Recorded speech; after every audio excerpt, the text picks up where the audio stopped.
فضول خرچی حرام ہے. Need advice to control myself.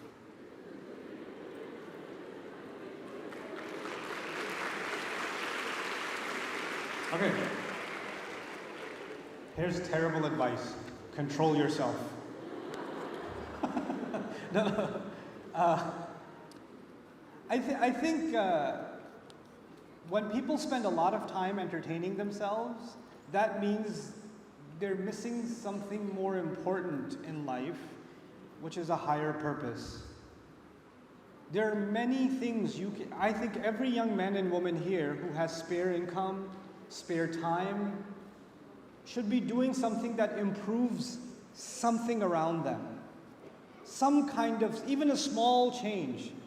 1,000,000 people, each bringing 1% change, becomes 1,000,000% change. So don't underestimate the value of positive change that you can bring around you because of the money and the time and the talent and the education Allah has given you. And so this would be my first advice. It's not about control, it's about redirecting your focus to something else. It's not آپ shopping کم کیا کریں یا outing کم کیا کریں. Outing کرنے کا اتنا time اس لیے کہ اس سے زیادہ مفید چیز آپ کو آکیوپائی نہیں کر رہی. یہ اصل بات ہے. اصل بات کی طرف آ جائیں تو وہ مسئلہ آٹومیٹکلی پھر حل ہو جاتا ہے. I don't pray in time. When I tried and don't find any spirituality while praying, okay, I don't pray on time. So that's because you don't sleep on time. So stop watching Netflix and you can sleep. And wake up early. And the practical advice would be اگر آپ اپنی نمازوں کے ساتھ ایک کوئی اور habit associate کر دینا, جیسے لنچ کے ساتھ ظہر ایسوسیٹ کر دیا, تو جب بھی لنچ ہوا تو دماغ میں آ گیا وہ لنچ ٹائم, which means ظہر time. They become one and the same because you connected those two things together.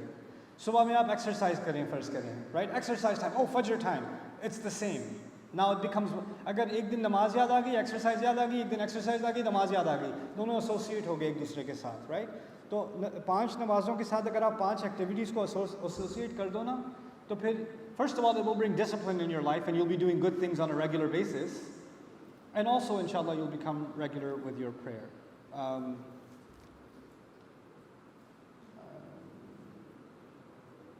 Okay, depressed over other people. I am mean to people? I don't know what you said. I am mean to, so I should do evil with evil people.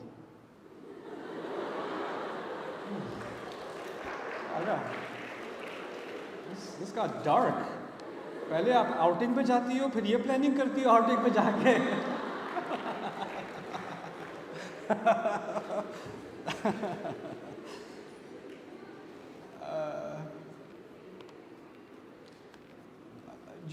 جو بدلے کی خواہش ہوتی ہے نا, وہ انسان کو اندر سے کھا جاتی ہے.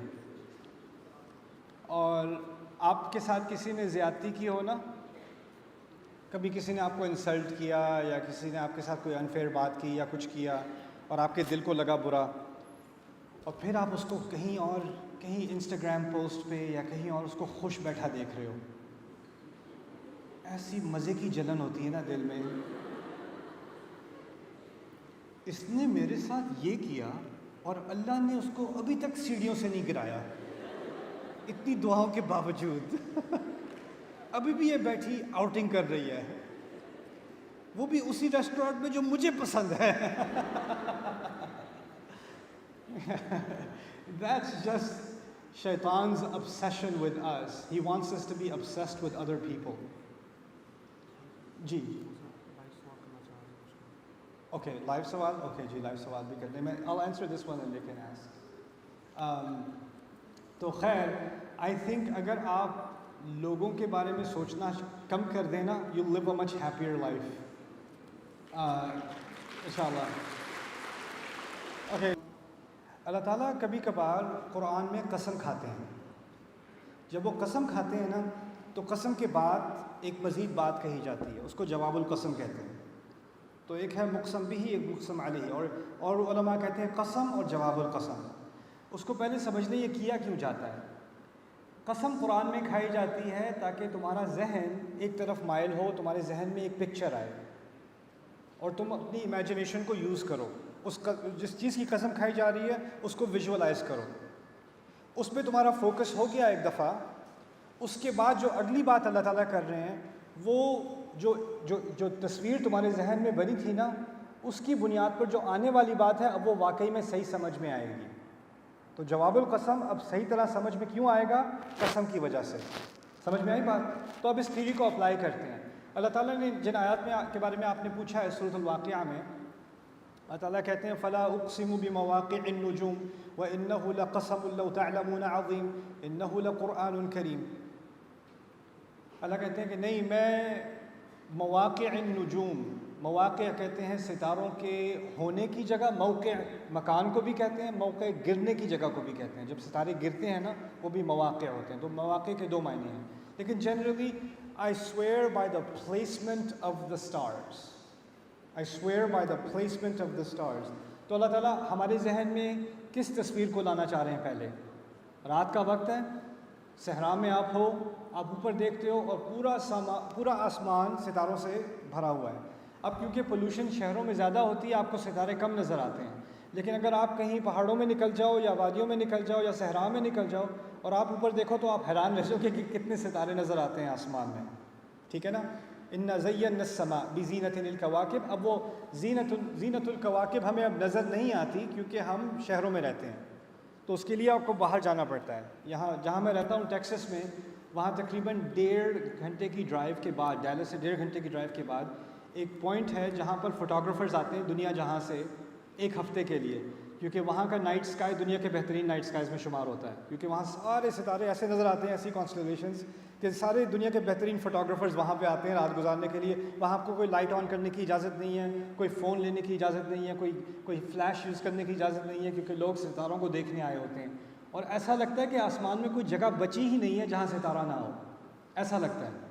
تو خیر، اللہ تعالیٰ نے ستاروں کی قسم کھائی کہ وہ جس جگہ پر ہوتے ہیں، اور جو چیز گاڑ دی جاتی ہے نا وہ بھی موقع ہوتی ہے، جہاں کوئی چیز گاڑی جائے وہ بھی اس کی موقع ہوتی ہے، اسی سے واقع نکلا ہے۔ جیسے اللہ تعالیٰ کہتے ہیں قرآن میں وَإِنَّ الدِّينَ لَوَاقِعٌ، کہ دین جو اللہ کا فیصلہ ہے وہ پڑنے والا ہے، گرنے والا ہے، وہ گڑ جائے گا زمین پر، like a hammer that drops, right? وَإِنَّ الدِّينَ لَوَاقِعٌ وَظَنُّوا أَنَّهُ واقع بِهِمْ۔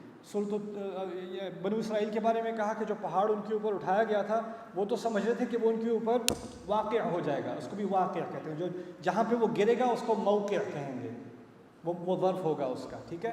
تو یہاں مواقع النجوم سے مراد دو چیزیں ہیں، ایک جہاں ستارے ابھی ہیں، اور ایک اس وقت کی قسم کھائی جا رہی ہے جب یہ ستارے گرنا شروع ہوں گے اور کہاں گریں گے جا کے۔ دونوں چیزیں شامل ہو گئیں اس کے اندر۔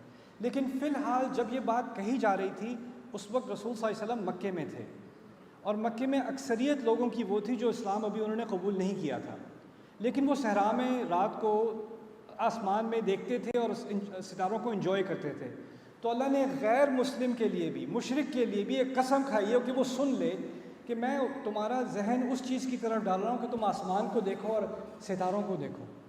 اور پھر کہا کہ جو بات میں آگے کرنے والا ہوں نا وہ کرنے سے پہلے یہ سمجھ لو وَإِنَّهُ لَقَسَمٌ لَوْ تَعْلَمُونَ عَظِيمٌ، کہ یہ ایسی قسم ہے اگر تمہیں کچھ اندازہ ہوتا ہے یہ بہت ہی عظیم قسم ہے۔ کیوں؟ کیونکہ ستارہ تو اتنا چھوٹا سا ایک دانہ ہوتا ہے، لیکن اس کی حقیقت کیا ہے؟ ایک سٹار کی حقیقت کیا ہے؟ اس کے مقابلے میں ہمارا پورا سولر سسٹم یا ہماری پوری گیلیکسی کے بھی کچھ نہ ہو، اور وہ کتنے بلینز آف لائٹ ایئرس کے فاصلے سے وہ روشنی میری آنکھوں تک پہنچی ہے، لیکن مجھے بس لگ رہا ہے look so pretty۔ مجھے اس بات کا اندازہ بھی نہیں ہے کہ کتنی عظیم مخلوق ہے جس کا مجھے دیدار ہونے کا موقع مل رہا ہے، مجھے اندازہ ہی نہیں ہے، کیونکہ اتنی آسانی سے نظر آ گیا، نہ کوئی مجھے کوئی خاص قسم کا ٹیلیسکوپ لینا پڑا، نہ کوئی آلہ لینا پڑا، نہ مجھے billions of trillions of miles کا سفر کرنا پڑا کہ میں دیکھ سکوں ستارے کیا ہوتے ہیں۔ یہاں بیٹھے بیٹھے زمین پہ صحرا میں لیٹا ہوا، اس کے پاس کوئی ٹیکنالوجی نہیں، کچھ نہیں، وہ اوپر دیکھتا ہے and he can see billions of light years away. Isn't that incredible؟ اب یہ چیز اگر تمہارے ذہن میں ایک دفعہ بیٹھ جائے کہ یہ کتنی بڑی بات ہے، یہ ستارے کتنی بڑی مخلوق ہیں، پھر دوسری بات قرآن نے ستاروں کے بارے میں کہی وَبِالنَّجْمِ هُمْ يَهْتَدُونَ، وہ ستاروں کے ذریعے اپنا راستہ ڈھونڈتے ہیں. آپ کو پتہ ہے نا کہ سٹارز کے ذریعے شپس نیویگیٹ کرتی تھیں, کشتیاں نیویگیٹ کرتی تھیں, اور صحرا کے ذریعے ستاروں کے ذریعے صحرا میں بھی سفر ہوتا ہے, north star and all of that. And I recently found out pilots, when their navigation systems fail, they use the stars. They actually use the stars to find navigation, because sometimes the software fails on the plane and they have to navigate manually. They actually find direction and coordinates using the stars. That's to this day. وَبِالنَّجْمِ هُمْ يَهْتَدُونَ. To this day. تو دو تین چیزیں اپنے ذہن میں ڈال لیں اس آیت کو سمجھنے کے لیے. قرآن آگے بات ہوگی قرآن کے بارے میں. پہلی بات, قرآن کتنے فاصلے سے آیا ہے. اگر ستارے جو نظر آ رہے ہیں وہ کتنے بلینز آف لائٹ ایئرز کے فاصلے پر ہیں, اور یہ ستارے پہلے آسمان پر ہیں. قرآن نے بتایا کہ 7 آسمان ہیں, ہے نا. جو سب سے نچلا آسمان ہے اس کو کہا ہے السماء الدنیا, سب سے نچلا آسمان. اس کے بارے میں کہا ہے وَلَقَدْ زَيَّنَّا السَّمَاءَ الدُّنْيَا بِمَصَابِيحَ, کہ ہم نے سب سے نچلے آسمان کو ستاروں سے اس کو خوبصورت بنایا ہے. یعنی جہاں تک ستارے ہیں وہاں تک کون سا آسمان ہے؟ پہلا آسمان ہے. اور قرآن ہمیں کہاں سے آ رہا ہے؟ 7ویں آسمان کے اوپر سے آ رہا ہے. اگر یہ ستارے اتنی دور ہیں, اور اندازہ کرو کتنے فاصلے پر ہیں, اس کا تو ہمارا برین اس کی کیپیسٹی نہیں رکھتا, پھر اندازہ کرو قرآن کہاں سے آ رہا ہے اور کس فاصلے سے. وہ تو تمہاری آنکھوں کی, تم اس کو دیکھتے ہو تمہیں وہ چیز خوبصورت لگتی ہے, اور جو تحفہ تمہاری زبان سے اب ریسائٹ ہو رہا ہے, جو الحمدللہ رب العالمین تم کہہ رہے ہو, جو آیات تم سن رہے ہو, جو آیات تم پڑھ رہے ہو, وہ کہاں سے آئی ہیں, کس فاصلے سے آئی ہیں. انسان کو اگر اس کا تھوڑا سا اندازہ بھی ہو جائے تو اس کی ساری زندگی بدل جائے. وَإِنَّهُ لَقَسَمٌ لَوْ تَعْلَمُونَ عَظِيمٌ عظیم. پھر اس کے بعد دوسری بات سمجھیں, ستارے کب نظر آتے ہیں, دن میں یا رات میں؟ رات میں نظر آتے ہیں. اندھیرا ہوتا ہے تو اس کی روشنی سامنے آتی ہے. ہماری زندگی اندھیرے میں ہوتی ہے, اور اللہ تعالیٰ نے ہمیں ہر آیت کا ستارہ دیا ہے کہ ہمیں اب زندگی کے اندھیرے میں رستہ مل جائے. تو جس طرح آسمان کی اندھیرے میں صرف روشنی ستارے رہ جاتے ہیں, ہماری زندگی کے اندھیرے میں یہ آیات ہیں اللہ کی. اور جس طرح ستاروں کو آپ گن بھی نہیں سکتے, اور کتنی کتنی کتنی عظمت ایک ایک ستارے میں ہے, آپ ایک آیت کا اندازہ نہیں لگا سکتے کہ اس کے اندر کیا کیا بات ہے. اور ایک ستارے کو کتنی کروڑوں آنکھیں دیکھ رہی ہوں گی, اور ہر آنکھ کی اپنی ایک کہانی ہے, ہر ایک قصہ ہے, لیکن ہر ایک کی آنکھ کے اندر اس کی روشنی جا رہی ہے. ایک ایک آیت کتنی کتنی زندگیاں بدل رہی ہے, کتنے کتنے طریقوں سے بدل رہی ہے, کہاں کہاں بدل رہی ہے, کیسے کیسے بدل رہی ہے. میں ایئرپورٹ پہ گیا تھا, ایک ہندو آدمی مجھے کہتا ہے میں قرآن پڑھ رہا ہوں آپ کی وجہ سے. ہندو آدمی. یہاں پہ میں گیا تھا یونیورسٹی میں, ایک ہندو اسٹوڈنٹ تھا, اس نے مجھے آ کے کہا مجھے آٹوگراف دے دیں. میں سارے لیکچر سنتا ہوں آپ کے. وہ میرا کوئی کمال نہیں, میں قرآن کی بات کر رہا ہوں نا. قرآن کی بات کہاں سے کہاں پہنچ جاتی ہے, کس کس تک جا کے لگ جاتی ہے. انہ لقسم لو تعلمون عظیم. اور پھر مواقع ایسی چیز ہیں کہ وہ ستارے جو ہزاروں سال پہلے پرانے زمانے کے لوگ اس کو دیکھ کے اپنا راستہ ڈھونڈتے تھے, یہی کہا تھا نا آپ کو. اور اب 2022 میں پائلٹس کیا کر رہے ہیں, نیویگیشن سسٹمز جو ڈیزائن ہو رہے ہیں, سیٹلائٹس جو ڈیزائن ہو رہی ہیں, وہ ان کو سامنے مد نظر رکھتے ہوئے ڈیزائن ہوتی ہیں. ابھی تک ہدایت ہم آسمان سے لے رہے ہیں. یعنی قرآن کی جو ہدایت ہے وہ کبھی آؤٹ ڈیٹڈ نہیں ہوگی, وہ بھی ٹائم لیس ہے. جب تک انسان کی نیویگیشن اس آسمان پر ڈیپینڈ کرتی ہے, دنیا کی زندگی کی نیویگیشن قرآن پر ڈیپینڈ کر رہی ہے. یہ تو تھوڑی سی بات. انہ لقسم لو تعلمون عظیم انہ لقرآن کریم. سبحان اللہ, بہت پیاری آیات ہے. I could talk about them forever. So I hope that's enough, inshallah. Welcome. سر میرا سوال بیسیکلی یہ ہے کہ اگر جیسا آپ نے سارا لیکچر دیا کلچر کے اوپر, کلچر میں اس طرح اندر تک خرابیاں آ رہی ہیں, تو ہمیں ایز اے یوتھ کوئی پروڈکٹیو کام کرنا چاہیے کہ چیزیں صحیح ہوں, اسلام صحیح طرح سے ریپرزینٹ ہو. اب میرا سوال یہ کہ ایک بندہ فرسٹ ٹائم جیسے کوئی اس طرح سے ایکٹیویٹی کرنا شروع ہو جاتا ہے کہ وہ لوگوں کو دین کی جو ہے صحیح امیج ہے پریزنٹ کرنے کی کوشش کرے, اور وہ اپنے گھر والوں کو بھی کرتا ہے, اپنے فرینڈس کو بھی کرتا ہے, باقی سب کو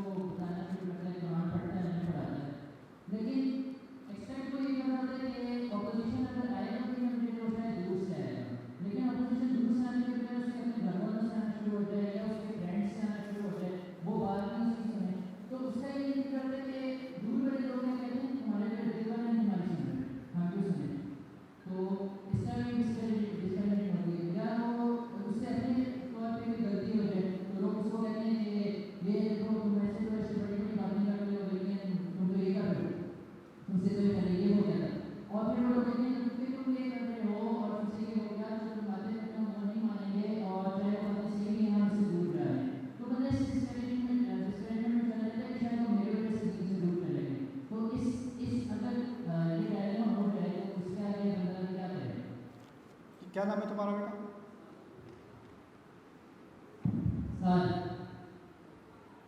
I heard Saad. Okay thank you Saad. Okay آخری بات کا جواب میں پہلے دیتا ہوں, ٹھیک ہے. موسیٰ علیہ السلام گئے ہیں فرعون کے پاس اس کو بتانے کہ وہ رسول ہیں اللہ کے, اور اس کو یہ بتانے کہ وہ غلط کر رہا ہے بنی اسرائیل کے ساتھ, ان کو چھوڑ دے, اس نے غلامی میں رکھا ہوا ہے انہیں. فرعون اس سے کہتا ہے آگے جواب میں کہ وَفَعَلْتَ فَعْلَتَكَ الَّتِي فَعَلْتَ, تم کیا بتاؤ گے مجھے, تم نے وہ حرکت نہیں کی تھی پہلے, تم مجھے بتاؤ کہ صحیح غلط کیا ہے. وہ کس حرکت کی طرف اشارہ کر رہا ہے؟ موسیٰ علیہ السلام سے ایک مین سلاٹر ہوا تھا, ان سے ایک قتل ہوا تھا, اس کی طرف اشارہ کر رہا ہے. یہ ایک ٹیکٹک ہوتی ہے کہ اگر آپ کوئی صحیح بات کرنے لگے ہو تو کوئی آپ سے کہے اچھا آپ صحیح بات کریں گے, آپ کو یاد ہے آپ نے کیا کیا تھا, ٹھیک ہے, اور کیا واقعی موسیٰ علیہ السلام سے غلطی ہوئی تھی یا نہیں, ان سے تو غلطی ہوئی تھی, تو ان کو کہنا چاہیے ہاں بات تو ٹھیک ہے, غلطی تو مجھ سے ہوئی تھی, اچھا میں جا رہا ہوں, خدا حافظ. نہیں, انہوں نے کہا ہاں مجھ سے غلطی ہوئی تھی, فعلتها اذا وانا من الضالین, مجھ سے غلطی ہوئی تھی, میں نے کی تھی, اور اس وقت میں کنفیوز تھا. ففررت منکم لما خفتکم, اور میں تم لوگوں سے بھاگ گیا جب میں تم لوگوں سے ڈرا کرتا تھا, پھر میرے رب نے مجھے حکمت دے دی. یعنی وہ کیا کہہ رہے ہیں, اس میں کیا خامی ہے کہ ہم پرفیکٹ نہیں ہیں. میں تو کسی سے نہیں کہہ رہا کہ اس کو پرفیکٹ ہونا چاہیے, میں خود پرفیکٹ نہیں ہوں, اور آپ جو میری غلطی مجھے یاد دلا رہے ہو اس کا مجھے بھی احساس ہے, اور اچھا کیا آپ نے یاد دلا دیا. اللہ میری غلطیاں معاف کرے, آپ کی بھی غلطیاں معاف کرے, لیکن اس سے یہ بات نہیں بدلتی کہ جو بات آپ ابھی کر رہے ہو وہ غلط ہے. وہ الگ چیز ہے, میری غلطی اپنی جگہ, اور آپ سمجھتے ہیں کہ میں اس غلطی کی وجہ سے کبھی کچھ نہ کہہ سکوں. تو اگر ایسا ہو تو کسی انسان کو کبھی کوئی اچھی بات کرنی ہی نہیں چاہیے, کبھی بھی, کیونکہ ہر انسان سے غلطی ہوئی ہے, پھر تو کوئی خیر کی بات ہونی نہیں چاہیے کبھی کسی کے ساتھ.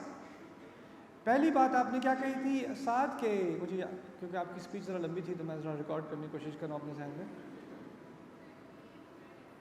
ہاں, فیملی اینڈ فرینڈز, آپ اچھی بات کرنے کی کوشش کرتے ہو تو باہر سے ریزسٹنس آنے کے بجائے جو آپ کے سب سے قریب ہے ان کی طرف سے ریزسٹنس آتی ہے.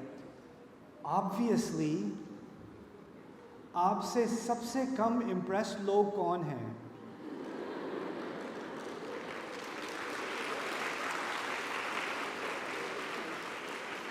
آپ کی اپنی فیملی ہے نا. دیکھو پتہ کیا ہوتا ہے, کبھی نا تم اپنے دوست کو گھر لے کے آتی ہو, تم میں سے کچھ لڑکیاں اپنی دوست کو گھر لے کے آتی ہو, تو وہ کہتی ہے, تمہاری دوست تمہاری باجی کو دیکھتی ہے, کہتی ہے تمہاری باجی بہت اچھی ہیں. تمہیں نہیں پتا 6 انچ کا میک اپ لگایا ہوا ہے انہوں نے, بالکل چڑیل لگتی ہیں, یہ پتہ ہے تمہیں؟ مجھے پتہ ہے. کوئی اور آپ کی فیملی سے امپریس ہو جائے پھر بھی جلن ہوتی ہے, یہ کیوں, اس سے کیوں امپریس ہو رہے ہیں, اس سے کیوں خوش ہو رہے ہیں. فیملی کو ہم ہمیشہ انڈر ایسٹیمیٹ کرتے ہیں. مجھے یہ بات اچھی طرح سمجھ میں آ چکی تھی کیونکہ میں پاکستانی ہوں. تو میں نے جب اپنا کام شروع کیا تو میں نے ایک کانشیس فیصلہ کیا, میں نے کوئی اسپیچ اپنی فیملی کو نہیں دینی. سوال ہی پیدا نہیں ہوتا, بیکاز مجھے پتہ ہے کہ لوگوں کے دل تک پہنچنے کے لیے نا دیوار توڑنی پڑتی. اگر کوئی غیر ہو کوئی بات کہہ دے تو اس کا اثر ہی نہیں ہوتا. اصل تکلیف تو فیملی والے کہتے ہیں تب تکلیف ہوتی ہے نا. تو پہلی چیز یہ ہے کہ آپ نے اگر کوئی اچھا کام کرنا ہے نا, اور آپ اس بات کا انتظار کر رہے ہو کہ ایک دن آپ کی فیملی آپ سے امپریس ہو جاؤ گی, تو وہ تو آپ کے جنازے کے بعد ہی ہوگا. بہت اچھے تھے وہ, ابھی کوئی نہیں کہے گا, بعد میں کہیں گے. اور ہمارے کلچر میں ایک اور مزے کی چیز یہ ہے, بیٹوں کے ساتھ نا بیٹوں کی کبھی تعریف نہیں کرنی, کبھی ایکنالج, بیٹا اچھا کر رہے ہو, بیٹا I am proud of you, بیٹا آئی لو یو. اچھا وہ نہیں ہوگا, میرا بیٹا تو بہت اچھا ہے, میرا بیٹا ماشاء اللہ پتہ کیا کر رہا ہے, یہ کر رہا ہے, وہ کر رہا ہے. اور جب وہ گھر آئے گا اور اپنی ساری اکمپلشمنٹس ہوں گی, تم جو ہونا بس کیا کہہ سکتے ہیں, بس اللہ کی یہی قسمت تھی ہماری. You're only proud of your son when he's not there. And when he's there, he's just a disappointment. And by the way, this is another kind of psychological poison we have in our family. We don't acknowledge. We don't appreciate. We just don't do it. تو اگر آپ اچھا کام کرنا جا رہے ہو اور آپ کی فیملی اس کو اپریشیٹ نہیں کر رہی, یہ کیونکہ ہم نے اپنے کلچر میں اس چیز کو نارمل بنا دیا ہے، ٹھیک ہے نا، تو اس کی وجہ سے ہمت نہیں ہارنی آپ نے۔ دیکھیں یوسف علیہ السلام کو تو آخری دم تک ان کے بھائیوں نے انڈر ایسٹیمیٹ کیا تھا، یہاں تک کہ جب بن یمین پہ چوری کا الزام آیا تھا تو ان کے بھائیوں نے کہا تھا ان کا بھائی بھی چور تھا، اس وقت تک وہ یوسف علیہ السلام کو انڈر ایسٹیمیٹ کرتے رہے۔ ان کے ساتھ تو نبی رہ رہے تھے، وہ بھی خود مسلمان تھے، یوسف کے بھائی وہ خود بھی مسلمان تھے، اور ان کے والد جو ہیں وہ نبی ہیں اللہ کے، لیکن ان کو وہ پاگل کہتے تھے۔ دیکھو فیملی میں کسی کو انڈرمائن کرنا، کسی کو انڈر ایسٹیمیٹ کرنا، یہ اسلام اور کفر کی بھی بات نہیں ہے، یہ ایک سائیکولوجیکل چیز ہے، یہ ایک مرض ہے، اور یہ ایک شیطانیت ہے جو شیطان بڑے آسانی سے ہمارے دلوں میں ڈال دیتا ہے۔ اگر میرا بیٹا کوئی صحیح بات کرے گا تو میری ایگو میں آئے گا، کوئی اور کہہ دیتا تو میں مان لوں، وہ کہہ رہا ہے میں کیوں مانوں؟ تم ہوتے کون ہو مجھے یہ ایڈوائس دینے والے؟ اگر آپ کی بیٹی ڈاکٹر ہے اور آپ کو کہہ رہی ہے آپ یہ میڈیسن نہیں، یہ تجھے کچھ نہیں پتا، اور اس کی فرینڈ آپ کو کال کرے گی، آپ کی مدر کو کال کرے گی، آنٹی آپ یہ دوا لے لیں، ہاں بیٹا میں لے لوں گی، اور آپ بیٹھے دیکھ رہی میں کلاس میں ٹاپر ہوں، میں اس کو پڑھاتی ہوں جس نے کال کی تھی، اس کی ٹیوٹرنگ میں کر رہی ہوں، لیکن پرسکرپشن آپ نے اس کی لینی ہے۔ ابو حنیفہ رحمہ اللہ کی جو والدہ تھی نا، ان کو ابو حنیفہ کے دروس سننے کا بالکل شوق نہیں تھا، تجھے کچھ نہیں پتا، اور ایک قصاص تھے ان کے زمانے میں، وہ ان کو قصے سنانے کا شوق تھا، اور وہ قصے الٹے سیدھے بھی سناتے تھے، ان کی بات وہ ہمیشہ سنتے تھے۔ تو ایک دفعہ ان کی امی نے ان سے ایک مسئلہ پوچھا، ابو حنیفہ رحمہ اللہ کی امی نے مدر سے مسئلہ پوچھا، ان کو بتانے کی کوشش کی، انہوں نے کہا تجھے کچھ نہیں پتا۔ تو وہ کس کے پاس گئیں؟ اس کے جو قصے سناتا تھا اس کے پاس گئیں، اس کو مسئلے کا کوئی علم ہی نہیں، تو وہ کہتا ہے میں بتاتا ہوں آپ کو تھوڑی دیر میں۔ وہ پیچھے سے اس نے کوئی نوکر بھیجا ابو حنیفہ کے پاس، یہ مسئلہ ہے آپ بتا دیں، آپ کی مدر پوچھ رہی ہیں۔ انہوں نے جواب دیا، کہا ان کو بتا دینا یہ مت بتانا میرے سے آیا تھا۔ یہ اس وقت سے چلا آ رہا ہے، یہ کوئی نئی چیز نہیں ہے، اور یہ چیز ایسے ہی ختم نہیں ہو جائے گی، اس کو آپ ایکسیپٹ کر لو، ایکنالج کر لو۔ ایک ٹائم آئے گا، ہو سکتا ہے وہ آپ سے امپریس ہو جائیں، ہو سکتا ہے، یا ہو سکتا ہے کبھی بھی نہ ہو۔ اسی لیے آپ بیچارے ایسے ہوتے ہیں نا، آپ ان کی ویلیڈیشن کے پیچھے بھاگتے رہتے ہو، آپ کی پی ایچ ڈی بھی ہو جائے، آپ ڈاکٹر بھی بن جاؤ، آپ لائر بھی بن جاؤ، سب کچھ بن جاؤ، سارے کہتے ہیں ماشاء اللہ ماشاء اللہ ماشاء اللہ، لیکن آپ کو کسی کی تعریف اس کا کوئی وزن ہی نہیں ہوتا، اس کا کوئی اثر ہی نہیں ہوتا، کیونکہ آپ کو بس ایک انسان کی تعریف چاہیے تھی۔ آپ کے فادر کہہ دیتے آپ آئی ایم پراؤڈ آف یو، آپ کی مدر کہہ دیتی بیٹا بڑا ناز ہے تم پر، لیکن وہ تو کہیں گے نہیں، ان کو تو تکلیف ہوتی ہے یہاں پر پسلی میں، اگر کوئی اچھی بات کہہ دیں تو انہوں نے تو کہنا نہیں ہے۔ تو آپ بس اسی انتظار میں نہ بیٹھے رہو، اس انتظار میں نہ بیٹھے رہو۔ This is a problem of validation in our society. Great question. انصاف کے لیے کھڑے ہو جاؤ، اگر اپنے خلاف بھی کھڑا ہونا ہو، اور اگر دونوں والدین کے خلاف بھی کھڑا ہونا ہو، اور رشتہ داروں کے خلاف بھی کھڑا ہونا ہو۔ ان یکن غنیا او فقیرا، اگر کسی امیر کے خلاف کھڑا ہونا ہو، کسی فقیر کے خلاف کھڑا ہونا ہو، اس انصاف کے لیے اللہ کو گواہ بناتے ہوئے کھڑے ہو جاؤ، قرآن نے کہا ہے۔ تو جو قرآن آپ کو کہہ رہا ہے نا کہ والدین کے ساتھ صحیح کرو، وہی قرآن آپ کو کہہ رہا ہے کہ اگر والدین غلط کر رہے ہوں تو ان کے سامنے کھڑے ہو جاؤ، یہ قرآن کا حکم ہے۔ اور یہ چیز ہمیں جو پارشل قرآن کا جو مسئلہ ہے نا ہمارا، کہ یہاں سے قرآن لیا وہاں سے نہیں لیا، کیونکہ یہ سوٹ کر رہا ہے وہ سوٹ نہیں کر رہا۔ الذین جعلوا القرآن عضین، اللہ نے لوگوں کے ساتھ المقتسمین کے بارے میں بات کی ہے، جو لوگ قرآن کو ڈیوائیڈ کر دیتے ہیں اور اس کو پھاڑ پھاڑ کے اس کے ٹکڑے لیتے ہیں۔ جو ٹکڑا میرے فائدے کا ہے وہ لے لو، جو میرے خلاف جا رہا ہے اس کو چھوڑ دو۔ افتؤمنون ببعض الکتاب وتکفرون ببعض، اس میں کوئی بدتمیزی نہیں ہے، اس میں اسلام کی کوئی نفی نہیں ہے، بلکہ یہ آپ کی ذمہ داری ہے، ایکچولی آپ کی ذمہ داری ہے۔ تو یہ کہنا کہ یہ اسلام میں منع ہے، یہ صرف وہی لوگ کہتے ہیں جن کو اسلام کا علم نہیں ہے، یا اگر ہے تو اس کا غلط استعمال کر رہے ہیں، ٹھیک ہے، اتنی سمپل سی بات ہے۔ لیکن بیٹا میں دوسری بات آپ کو بتا دوں کہ وہ کہتے ہیں کہاں ہیں قرآن میں، وہ مت بتانا کہاں ہے، کیونکہ جو لوگ ایسی بات کرتے ہیں نا ان کو بتا بھی دو، وہ مزید اور گناہ گار ہو جائیں گے، کیونکہ دیکھنے کے بعد بھی وہ نہیں مانیں گے۔ آپ خواہ ان کے گناہوں میں اضافہ مت کرو، اسلام کے دلائل کو جھگڑوں میں مت لایا کرو، اچھی نصیحت کر دیا کرو، لیکن آیات اور احادیث کو جھگڑوں کے دوران مت کوٹ کیا کرو۔ اللہ ایسا کرے گا، اللہ ویسا کرے گا، اللہ ایسا کہتا ہے، اللہ ایسا نہیں کہتا۔ وہ نصیحت کے لیے تو ٹھیک ہے، جھگڑوں میں ٹھیک نہیں ہے، کیونکہ جھگڑے میں انسان غصے میں ہوتا ہے نا، تو وہ کہتا ہے مجھے نہیں سننا یہ، ایسے نہیں کہا ہوا، وہ انکار کر دیتا ہے، رائٹ، وہ اللہ کے کلام کے اوپر اپنی بات کو ڈال دیتا ہے، تو وہ اس سے بہت بڑا گناہ ہے۔ تو اپنی فیملی والوں کو مزید گنہگار مت بناؤ، جھگڑوں کے دوران قرآن اور حدیث اور اسلام کی بات مت کیا کرو، بس جنرلی اچھی بات کر دیا کرو، یہ غلط ہے یہ صحیح ہے۔ اس سے آگے اسلام، یہ جو اسلام کی جو نصوص ہیں، ابھی میں نے کہا تھا کہ آیات جو قرآن کی ہیں وہ کتنے فاصلے سے نیچے آئی ہیں، وہ میرے گھر کے ایک ڈرامے کے لیے نہیں آئی تھی کہ میں ان کو اس چیپ طریقے سے استعمال کروں، سمجھ رہے ہو آپ؟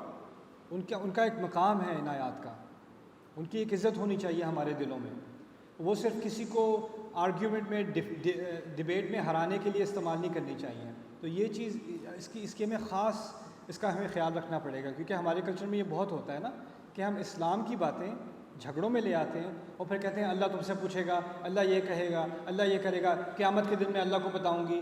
یہ بڑے مزے کا لگتا ہے مجھے، قیامت کے دن میں اللہ کو بتاؤں گی۔ اچھا جی، اللہ تعالیٰ نے تو کہا ہے لا یتکلمون الا من اذن له الرحمن، اس دن تو کوئی بھی نہیں بولے گا سوائے اس کے جس کو الرحمن اجازت دے دے، ساری مخلوق ڈری ہوئی کھڑی ہوگی سوائے آپ کی مدر کے۔ اللہ ایک سیکنڈ، اس کے بارے میں ذرا میں نے آپ کو ایک بات بتانی تھی، میں نے اس سے وعدہ کیا تھا کہ میں بتاؤں گی قیامت کے دن، پھر اس کے بعد ججمنٹ ڈے شروع کرتے ہیں، ذرا ٹھہر جائیں ایک سیکنڈ، بس ایک second.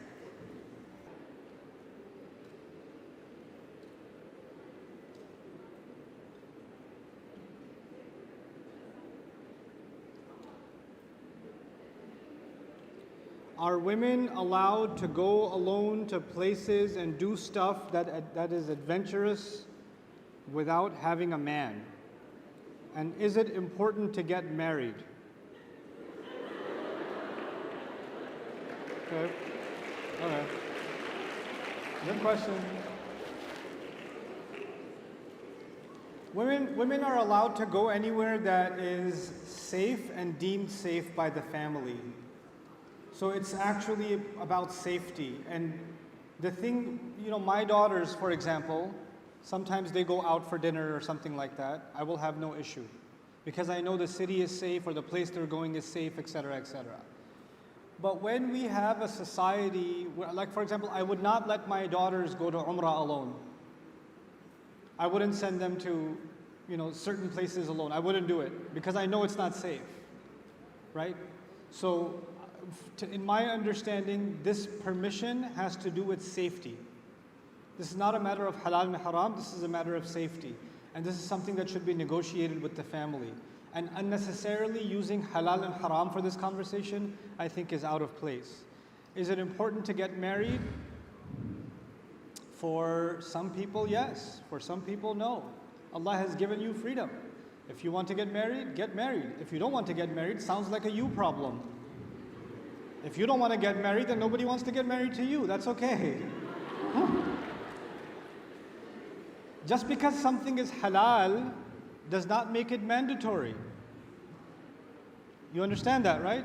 Coconuts are halal. I don't like coconuts. Ab khaye halal hai, nahi khane maine, nahi achhe lagte mujhe. It is not a necessity. Even the idea that the marriage is half of our deen is in general, it's a recommendation. But it's not an application for every human being. Not necessarily. Some of the greatest ulama that ever lived never got married. That happened. Both males and females never got married. This is not a condemnation. If you don't find the right person, what do you want to marry? A gada? You don't marry. Don't marry. So, yes, I said that, yeah. So the commandment in the Quran is قُلْ لِلْمُؤْمِنِينَ يَغُضُّوا مِنْ أَبْصَارِهِمْ وَيَحْفَظُوا فُرُوجَهُمْ. Tell believing men to lower their eyes, to lower part of their eyes, and to guard their shame. In my understanding, this is a commandment to men to exercise control. It is not a commandment to women to go into hiding. I don't understand how we can use a commandment that is given to men to apply it to women to go into hiding. And historically, even in Al-Masjid al-Nabawi, according to Dr. Akram Nadwi's book Al-Muhaddithat, which I recommend you get. I recommend you get the book Al-Muhaddithat by Dr. Akram Nadwi, who documents the lives of over 2,500 Muslim women that were scholars throughout the history of Islam.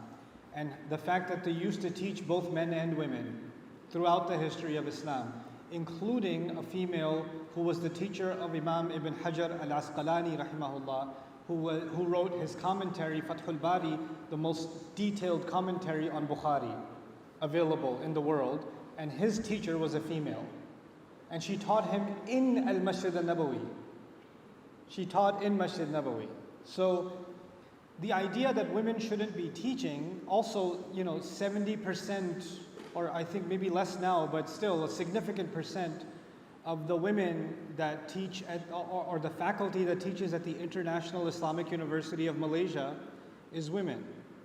It's a big percentage that's women. So I don't see an issue with this.